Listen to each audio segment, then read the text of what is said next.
இந்த வீடியோவில் இறால் குழம்பு எப்படி வைக்கலாம் அப்படிங்கிற நான் சொல்லி கொடுத்துருக்கேன். சூடான சாதத்தில் இந்த இறால் குழம்பு நம்ம ஆட் பண்ணி சாப்பிடும்போது ரொம்ப டேஸ்ட்டாக இருக்கும். இது எப்படி பண்ணலாம் அப்படிங்கிறத வீடியோவை பார்ப்போம். இந்த இறால் குழம்பு ரெடி பண்ணுறதுக்கு பேன் அடுப்பில் வச்சுட்டு அதில் கடலெண்ணெய் இல்லாட்டி நல்லெண்ணெய் அது வந்து ஒரு 100 ml நம்ம ஆட் பண்ணிக்கலாம். எண்ணெய் நல்லா சூடானதுக்கப்புறம் ஒரு ஸ்பூன் அளவுக்கு சீரகம் ஆட் பண்ணிக்கலாம். நான் ஒரு சின்ன ஸ்பூனில் தான் ஆட் பண்ணியிருக்கேன். பச்சை மிளகா ஒரு 5லேருந்து 6 இது நல்லா ரெண்டாக கட் பண்ணி அதில் ஆட் பண்ணியிருக்கோம். 3லேருந்து 4 மீடியம் சைஸ் வெங்காயம் நல்லா பொடியாக கட் பண்ணி ஆட் பண்ணியிருக்கோம். இந்த வெங்காயத்தை ஆட் பண்ணதுக்கப்புறம் இந்த பச்சை மிளகா சீரகம் ஆனியனில் நல்லா மிக்ஸ் பண்ணிடலாம். வெங்காயம் லைட்டாக ப்ரௌன் கலர் வர அளவுக்கு நல்லா வதக்கிடலாம். ஒரு 3லேருந்து 4 நிமிஷம் இந்த ஆனியன் பச்சை மிளகா இதெல்லாம் நல்லா கிண்டிக்கிட்டே இருந்தீங்க அப்படின்னா உங்களுக்கு கலர் லைட்டாக சேஞ்ச் ஆகும். 2 இஞ்சி பூண்டு பேஸ்ட்டு இந்த வெங்காயத்தோட கலர் லைட்டாக மாறிடுச்சு. ஸோ இந்த ஸ்டேஜில் நம்ம தக்காளி ஒரு 3லேருந்து 4 மீடியம் சைஸாக இருந்துச்சுன்னா எடுத்துக்கலாம். இல்லாட்டி பெரிய சைஸாக இருந்துச்சுன்னா ஒரு 2 தக்காளி 2லேருந்து 3 தக்காளி கூட போதும். அது பொடியாக கட் பண்ணி அதை ஆட் பண்ணிக்கலாம். நம்ம பெருசாக போடணும்னா இந்தமாரி நம்ம பொடியாக நீங்கள் கட் பண்ணி போட்டிங்க அப்படின்னா உங்களுக்கு இந்த கிரேவி ஸ்டைலில் உங்களுக்கு குழம்பு கொஞ்சம் திக்காகவும் இருக்கும், டேஸ்ட்டாகவும் இருக்கும். இந்த வெங்காயம் வதக்கிறதுக்கு வெங்காயம் தக்காளிலாம் நல்லா மசியறதுக்கு சால்ட்டு அதாவது கல் உப்பு நம்ம லைட்டாக ஆட் பண்ணிக்கலாம்.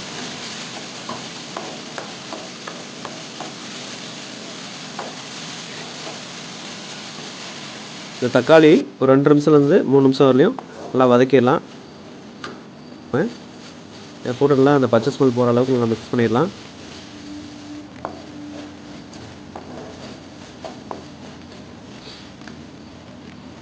மிக்ஸ் பண்ணதுக்கப்புறம் இதில் மஞ்சத்தூள் ஒரு சின்ன ஸ்பூனில் அளவுக்கு நான் ஆட் பண்ணியிருக்கேன்.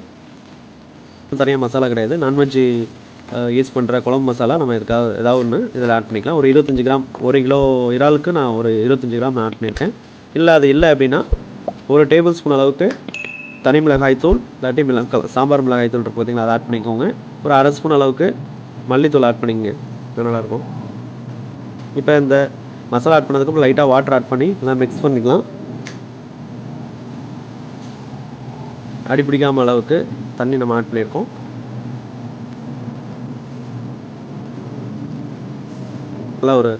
நல்லா மசிஞ்சிருக்கு. இப்போ இதில் நான் 1 கிலோ இறாலை நல்லா வாஷ் பண்ணி அதில் மஞ்சத்தூள் உப்பு போட்டு வாஷ் பண்ணி வச்சுருந்ததை இதில் ஆட் பண்ணியிருக்கேன். இந்த இறால் நம்ம ஆட் பண்ணதுக்கப்புறம் இந்த கிரேவியில் அது மிக்ஸ் ஆனதுக்கப்புறம் இந்த இறாலோட சைஸ் லைட்டாக பெருசாகும். அது மட்டும் இல்லாமல் நீங்கள் ரொம்ப நேரம் இதுக்கு வதக்கணும்னு அவசியம் கிடையாது. ஒரு 2லேருந்து 3 நிமிஷம் அதுக்கும் வதக்கினா போதும். அதுக்கப்புறம் நீங்கள் வதக்குனீங்க அப்படின்னா அது ரப்பர் மாரி இருக்கும். அதனால் ஒரு 2லேருந்து 3 நிமிஷம் நல்லா வதக்கிட்டு தண்ணியை ஊற்றி நல்லா கொதிக்க வச்சிடோம்னா பாருங்கள் நல்லா மிக்ஸ் ஆகிடுச்சு. இப்போ அதோட சைஸ் லைட்டாக பெருசாகிடுச்சு.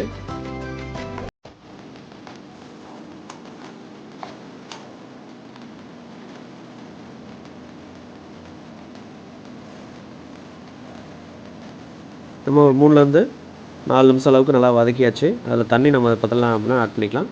இப்போ இந்த குழம்புக்கு தேவையான அளவுக்கு நான் ஒரு 1/2 லிட்டர்லேருந்து 600 ml வரையும் நம்ம ஆட் பண்ணிக்கலாம்.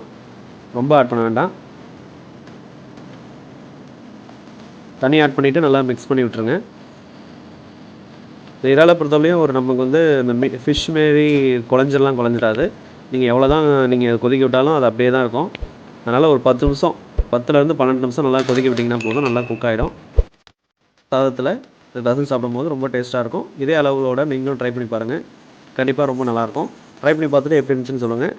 நம்ம சேனலை இதுவரை நீங்கள் சப்ஸ்கிரைப் பண்ணலாம், சப்ஸ்கிரைப் பண்ணிக்கோங்க. பக்கத்தில் இருக்கிற பெல் பட்டனை கிளிக் பண்ணி ஆளுங்கிற ஆப்ஷன் செலக்ட் பண்ணிக்கோங்க. அப்போ தான் நம்ம போடக்கூடிய